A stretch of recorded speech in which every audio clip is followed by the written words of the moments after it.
Hello, Morongo Basin and listeners around the world online at Z107.7 FM.com. Here is the Z107.7 Local news for Wednesday, July 17th, 2024. The National Weather Service is predicting a 20% chance of thunderstorms tonight, but the city of 29 Palms is still working to recover from this weekend's sudden and damaging rainstorm. Sudden and heavy rainfall on Sunday left streets and some homes flooded.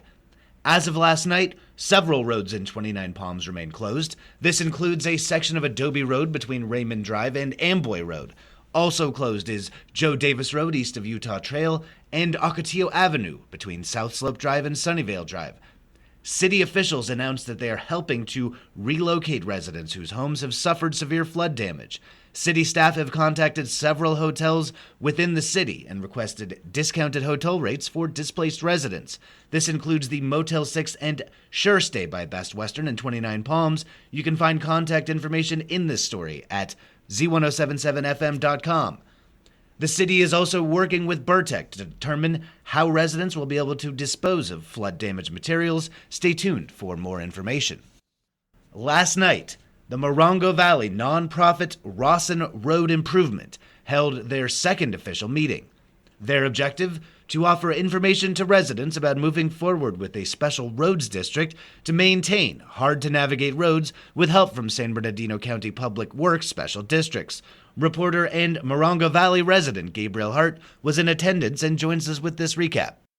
Rawson Road Improvement was joined by Assistant Regional Manager Rooney Guerrero and Deputy Director Bianca Velasco, both from San Bernardino County Public Works Special Districts. Glenn Harris, field rep for the 3rd District Supervisor Don Rao, now covering the District of Morongo Valley, was also in attendance. Harris was there not only to represent Rao, but to help announce their office's donation to the road improvement project, in which a check for $2,500 to cover half of the initial fee was handed over. The hour-and-a-half-long meeting was packed past standing room with residents engaged and asking questions to understand the steps ahead. The boundaries were originally designated north side of Highway 62, between Big Morongo Canyon and Desert Willow, and to the north at Panorama, Cheyenne, and Northridge. However, problems have arisen for Rawson Road and Navajo Trail, since both those roads are technically paved, but in conditions barely passable. Guerrero confirmed that having the county tear up and remove that asphalt may be more cost prohibitive than residents might be prepared for. Guerrero says they're going to assess each road and report back by next meeting. Most residents in favor of the project have agreed to focus on the main roads that connect them to Highway 62, as the special district officials have advised leaving connecting roads such as Mecca alone to save them money. Now that there's a solid core of residents interested in the project, the next step will be for Public Works Special Districts to do a mail survey, followed by a vote to assure all residents' voices are being heard. Reporting for Z107.7, this is Gabriel Hart. After being caught during an alleged burglary, a man is reported to have lied about being a contractor and then a police officer before he was forcibly arrested.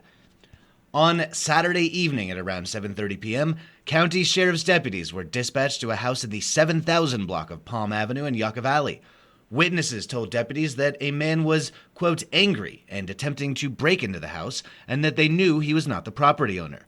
The man was identified by the sheriff's department as Zachary Hayes, 38. The witnesses report that Hayes initially said he was a contractor before changing his story to say that he was the owner of the property. One of the witnesses told Hayes that they were calling the police, at which point they say Hayes claimed to be a police officer, even going so far as to provide a false badge number. Hayes then is reported to have fled the scene. Deputies say that Hayes took a lockbox from the home and damaged the breaker in order to use electricity. They say that the witnesses were able to positively identify him from photographs. At 10:30 p.m., deputies located Hayes at a home in the 56,000 block of Navajo Trail in Yucca Valley. Deputies say that Hayes confirmed he was at the earlier property and that he had no claim to ownership. They report he then resisted arrest and was taken to the ground while being put into sheriff's custody. Zachary Hayes was arrested on suspicion of burglary and booked into the West Valley Detention Center on $30,000 bail. He is facing an additional felony charge of attempting to bribe an executive officer. The Yucca Valley Town Council received reports on various upcoming events and projects for the town. Here is reporter Adeline J. Wells with that and more from last night's meeting. The Yucca Valley Town Council meeting kicked off with a review of the Capital Improvement Plan. Presented by Public Works Director Alex Kishta, the 5-year CIP identifies various public infrastructure projects, their planning schedule, and financing options. Examples include the Aquatics and Recreation Center, the Community Center Athletic Facility, the Highway 62 Monument Sign, improvements to the Senior Center, the Slurry Crack Seal Project, various road widening projects, and more. Notably missing from the CIP was the maintenance of dirt roads, which garnered much public input at the Town Council meeting on March 19th. Town staff plans to return to the Council this fall to address this issue. The Town Council voted to adopt the Capital Improvement Plan through the end of the 2029-2030 fiscal year. The Parks, Recreation, and Cultural Commission presented the Town Council with their upcoming activities for fall and winter. Notable additions include the return of the Murder Mystery Dinner and new cardio dance and flow yoga courses. The High Desert Nature Museum will host a Night at the Museum event to celebrate the museum's 60th year in operation. The Town Council meeting concluded with Mayor Lombardo reading a memorial adjournment in honor of Evelyn Conklin, the founder of the High Desert Nature Museum, who passed away on July 2nd. We wish to extend our heartfelt condolences on Evelyn's passing. Evelyn's vision and her love of nature and the art has been an inspiration not only to museum staff but to hundreds and thousands of museum visitors who have visited the High Desert Nature Museum over the last 60 years.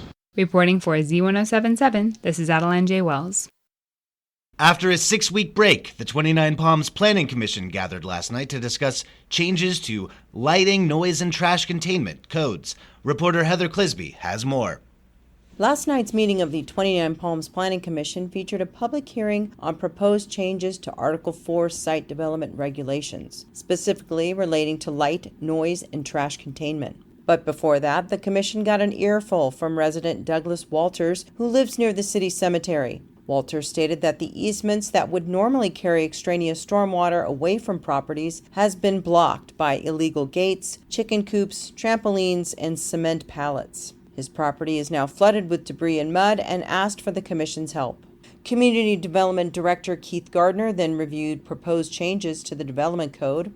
The big change, Gardner stated, was the switch from foot candles to wattage in terms of light measurement. There was some concern that wattage varies from incandescent to LED. Also, if you are modifying property and there's been a light violation, there is no longer an extension period to address that issue. It must be fixed immediately. Light trespassing concerns were brought up by residents, one of whom stated that government agencies should not be exempt from light restrictions that apply to residents. Currently, these entities are asked to comply voluntarily with little to no enforcement. For more details about the changes made to the development code, look for the link in this story at Z107.7fm.com. Reporting for Z107.7, I'm Heather Clisby.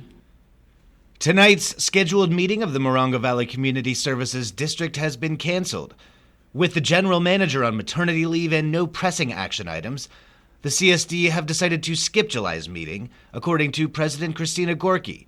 These regular meetings will return in August. And finally, directors at Yucca Valley's High Desert Water District meet in regular session at 4 o'clock today. Down the road in Joshua Tree, the Joshua Basin Water District Board meets at 5:30 p.m. Here's reporter Mike Lipsitz with your Wednesday Water Roundup.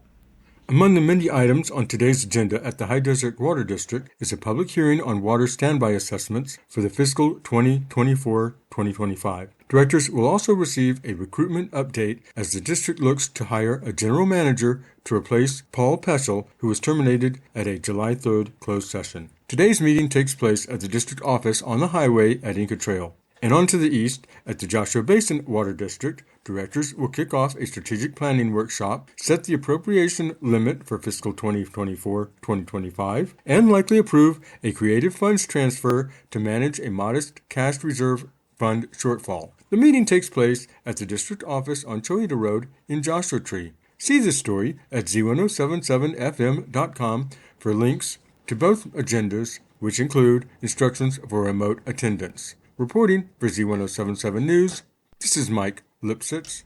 That's our local news. Hear local news 7 times a day, 7 days a week at 7, 8, 9, noon, 4, 5, and 6. Reporting for the Morongo Basin News Leader, the award-winning Z107.7 Local News, I'm Jeff Harmatz.